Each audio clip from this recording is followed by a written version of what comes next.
The Torch Edition 44. Build up to the Long Cane Rally 2025. Organization history. The Trust was founded in 1974 by St. Dunstan, South Africa to perpetuate the memory of the late Sir John Reeves Ellerman, who was a great benefactor and friend of St. Dunstan's and a member of the board. The John and Esther Ellerman Memorial Trust currently support 23 orientation and mobility practitioners. Over the years, this support has assisted those in need to access the relevant skills and training to live empowered and independent lives. The John and Esther Ellerman Trust have supported SAMBT since 1998. As a result, over 4,000 blind living in villages and townships throughout the country have received orientation and mobility training. Ian Hutton, Managing Trustee, SAMBT. Vision: to have mobility training available to all blind people in South Africa, enabling the trainees to be integrated into their community and the sighted world at large, and open doors to job opportunities.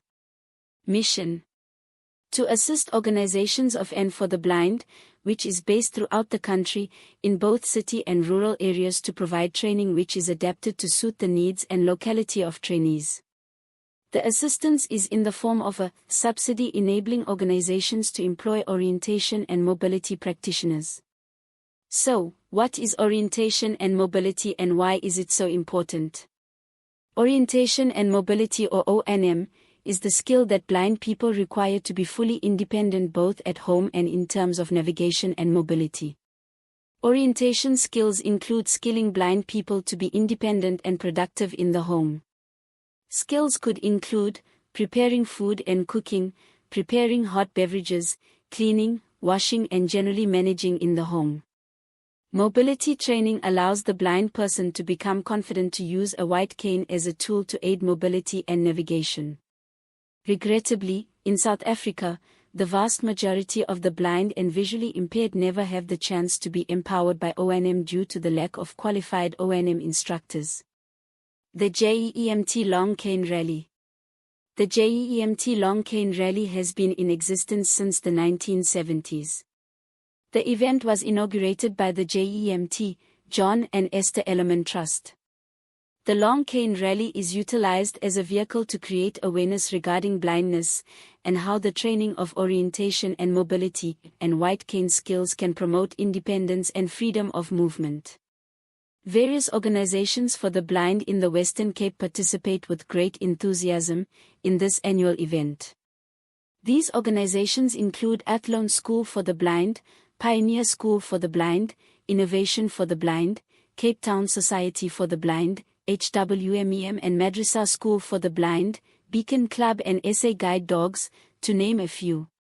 Blind and visually impaired children and adults all come together for this fun day to show off their white cane skills.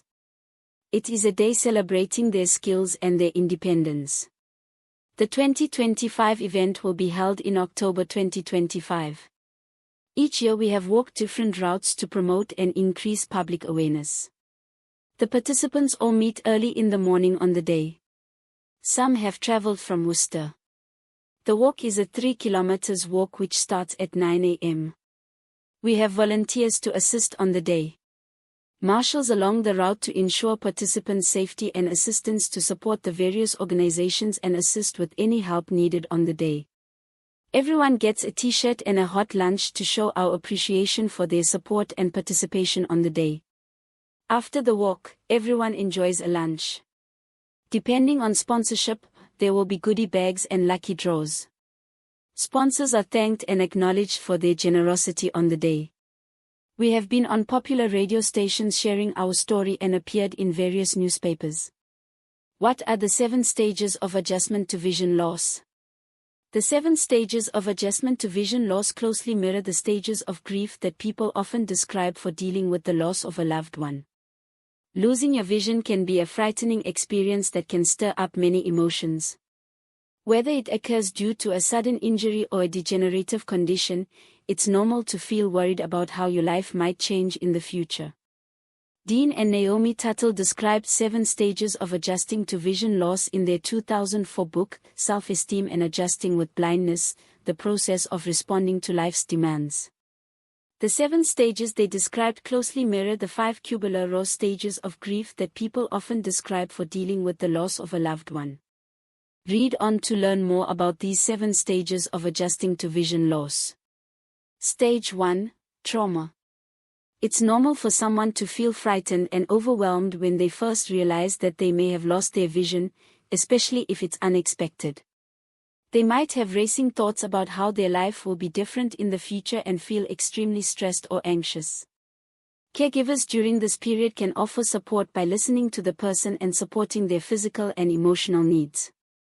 The person may need honesty and frank discussions about their condition and a gentle approach to support them through this period.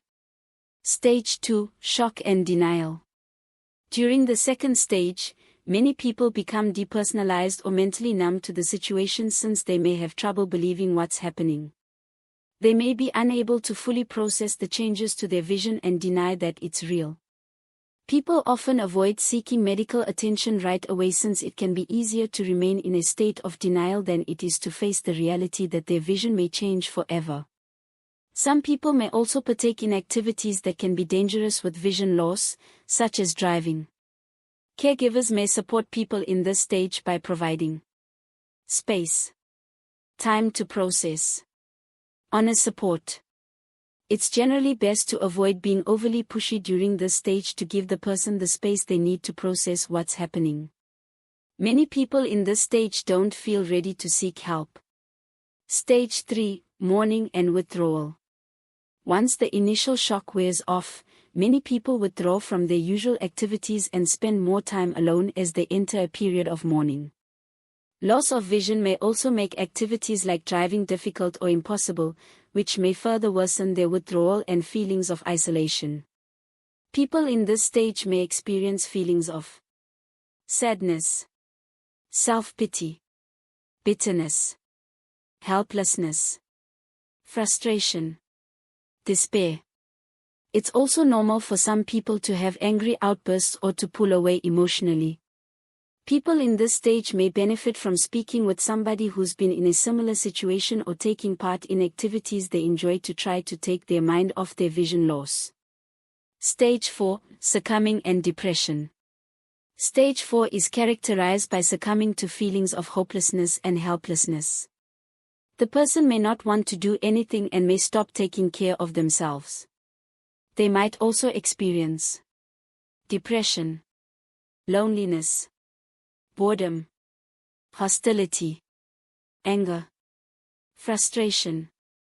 Support groups can be helpful for people in stage 4, as can engaging with social contacts and activities outside of the home.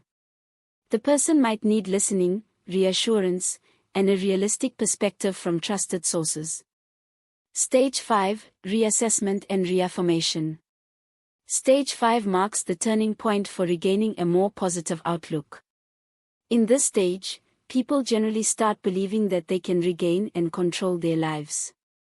They might have a "life is still worth living" mindset. A major turning point is when the person realizes they're still the same person they were before their vision loss. The person may start discovering new ways to perform activities that they enjoy. But they may still try to perform activities like they did before without adjusting to their new vision. The person may benefit from participating in support networks or activities during this stage. Stage 6, Coping and Mobilization. Coping and mobilization occur when the person develops the coping skills and techniques they need to live with their eye condition. They may learn how to do daily tasks in a new way, but many people continue to feel self-conscious in public. Caregivers and loved ones may wish to participate in new activities with the person during this stage. Stage 7, Self-acceptance and self-esteem. The last stage involves the person realizing that they is somebody of value and that having an eye condition is just one of the attributes that makes them who they are.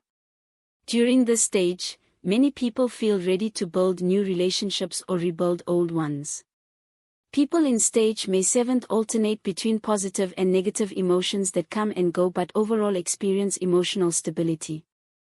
They can enjoy and participate in recreational activities, and they may have the confidence to use tools and strategies without feeling self-conscious most of the time. Tips for loved ones and caregivers. Avoid being too protective. Offer to help the person take their oral medications or eye drops. Encourage them to be self-reliant. Listen when they need to talk. Work on solutions for problems together. Treat them like you would other people. Ask them before assuming that they want you to do something for them. Match their speed when walking. Let them know if you see obstacles in their way. Be specific when describing things with language. Don't pet guide dogs without permission. Takeaway. Dealing with vision loss can be very difficult. It's normal to feel a range of emotions, like sadness, anger, or regret. Many people find joining support groups helpful for dealing with their vision loss. You may be able to find support groups in your area by asking your eye doctor or searching online. Source: Healthline. Blind student Azraa Ebrahim graduates cum laude, overcoming challenges. Despite my initial challenges, I am immensely grateful for the relationships I've built, the knowledge I've gained and the friends I've made along the way. Azraa Ebrahim, a blind student, graduated cum laude with 14 distinctions, overcoming significant challenges. Ebrahim's university journey at UKZN commenced amidst the COVID-19 pandemic and culminated in her attaining a Bachelor of Social Science, majoring in Religion Studies and Industrial Psychology, cum laude. Navigating this path online, coupled with being blind, made familiarizing herself with virtual platforms significantly more challenging. Supported by her parents, peers, lecturers and the university's Disability Support Unit, Ebrahim successfully transitioned from online to in-person learning by using a white cane and assistive technology such as screen readers. Her academic excellence shone beyond the classroom. She presented a paper at the ASRSA Conference 2024, winning Best Student Paper and subsequently was invited to publish her paper in the Journal of Islamic Studies. Ebrahim also delivered a sermon at Tip Eid al-Adha Eidgah, where she shared her experiences of discrimination growing up with blindness. In collaboration with Dr. Cherry Muslim and Mr. Chakudra Nodo, she presented at the AMS Colloquium 2024, winning Best Paper in her concurrent session. To ensure I was personally competent, I would begin exam and test preparation a month in advance to account for my slow reading pace. Despite my initial challenges, I am immensely grateful for the relationships I've built, the knowledge I've gained and the friends I've made along the way, said Ebrahim. As an NRF Honours Scholarship grant holder, Ebrahim is currently pursuing an honours degree in religion and social transformation under the supervision of her lecturer and mentor, Dr. Cherry Muslim. Her research is rooted in activism and focuses on the liminal space of women-led khutbah, sermons, in Islam. I aspire to be a scholar of Islam and endeavor to eventually enter academia, in order to pedestalize research on disability from a differently able positionality, she said. During exam season, Ebrahim often struggled to balance academic and family commitments due to the additional effort required. She carefully planned her time, setting aside space for family events and visiting loved ones. Karate served as a healthy outlet to relieve stress and prevent burnout.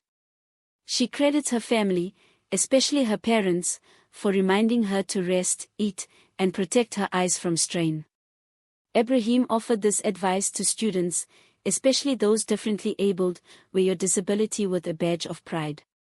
Do not look upon it with disgrace, nor attempt to conceal it from societal scrutiny. Disability is often painted as a societal afterthought, but it is important to remember that while our disabilities are integral to who we are, they do not define us entirely. In a world engulfed by discrimination, stigma, and alienation, we must celebrate our uniqueness and challenge socially constructed ways of being. She celebrates her graduation as a moment of triumph, noting that, within Muslim communities, it is an uncommon reality for a differently abled Muslim woman to attend university, let alone graduate cum laude. While 3 years of dedication and determination preceded this moment, I take equal joy in the journey that brought me here. Ebrahim expressed heartfelt gratitude to her parents, family and friends for their unwavering support. To my grandfather, who passed away in 2022, I let your wisdom and memories guide me always. I am immensely appreciative of my supervisor and mentor, Dr. Cherry Muslim, whose immense belief in me warrants more recognition and admiration than I could ever express. Source: IOL. How AI will shape communications in 2025. The communications landscape in 2025 will remain dynamic and multifaceted, shaped by advancements in technology and other evolutions in society. Rapid evolution creates uncertainty, however, which is why most communications leaders ponder these questions at the beginning of every year: what will shape the next 12 months, and how will our lives and perspectives evolve? Numerous predictions have been made to start this year, but how can business leaders know which trends will pan out, especially in an age when it's hard to know which content is human-generated and which is machine-generated? For example, the rise of AI, heading into its third year, is showing no sign of fading. On the other hand, the metaverse, one of the top focuses of prediction articles a few years ago, has largely disappeared from mainstream discourse. According to McKinsey, AI adoption among organizations rose to 72% by May 2024. While there is still enthusiasm for the metaverse, business adoption has faded since its peak in 2022. One difference is that AI continues to show a real impact in our lives. Meanwhile, the metaverse market has been limited to VR/AR headsets, which have lagged in adoption by the masses thus far. Based on where we are now, I'll explore why I think AI will be at the center of where the world of communications is heading, with the understanding that these trends will continue to evolve. The ever-increasing role of AI in communications. Data-driven insights will continue to influence business decisions. Because of this, and because of its user-friendliness and accessibility, AI will continue to shape all industries. Within the communications landscape, in particular, the impact of AI will also play an ever-expanding role in the day-to-day lives of our teams. Companies like Google, OpenAI, Microsoft and others, for example, have unveiled advanced versions of their chatbots over the last year, capable of handling complex tasks at unprecedented speeds. As AI-powered chatbots and virtual assistants become more capable of engaging in human-like conversations, the impact on the communication space will be significant. Real-time AI translation tools by Google and Microsoft are bridging linguistic divides and opening new audiences for companies. Speechify's text-to-speech and speech-to-text features are helping companies make their communications more accessible to people with disabilities.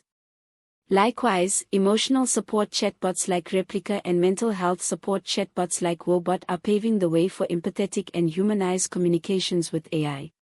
Furthermore, AI will play an increasing role in content creation. Communications and marketing teams will be more capable of generating personalized marketing messages and engaging narratives with AI-powered tools. These tools will empower individuals and businesses to produce high-quality content with much greater efficiency. For example, Sora, OpenAI's new tool, can generate videos with text and image inputs, allowing storytellers to experiment with various visual styles in a more interactive and personalized manner.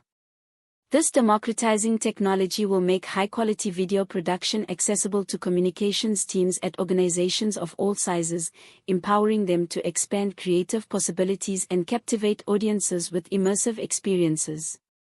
However, the ethics of AI and the authentic nature of communication remain a critical concern, particularly in the face of AI-generated misinformation. Marketing and communications leaders, as well as leaders in other industries, face a daunting challenge: maintaining user trust amid the proliferation of inauthentic content. Governments are already responding to the concern of declining trust in AI, with several governments around the world passing or considering legislation that impacts AI content. This is happening alongside other regulatory trends that will have a massive impact on communications, such as the Australian government recently banning social media for all users under 16. These legislations underscore the growing importance of ethical communication practices. Necessary safeguards against deepfakes and misinformation have yet to materialize, while questions around copyright infringement and misuse of IP remain unanswered. Additionally, there are fears of human job losses due to AI advancements, which may be overblown in my view, but this warrants extensive conversation around the ethical integration of the technology. Conclusion. Communication trends are influenced by various factors, some of which may be hard to predict. These trends, though, will play a critical role in our lives, so it will be exciting to see whether communications leaders adopt these trends and seek inspiration from them. We'll find out over the next 11 months. Regardless, don't exclude the influence of human connection, which will remain indispensable in effective communication. Empathy, originality, and ability to influence other beings will continue to be highly valued in a world dominated by technology. Source: Forbes. Beneficiary News. Clara Riendo, daughter of Otel and the late Paulo Riendo, recently had her matric farewell. And she looked absolutely stunning. We wish her best of luck with her upcoming exams and journey after school. The end.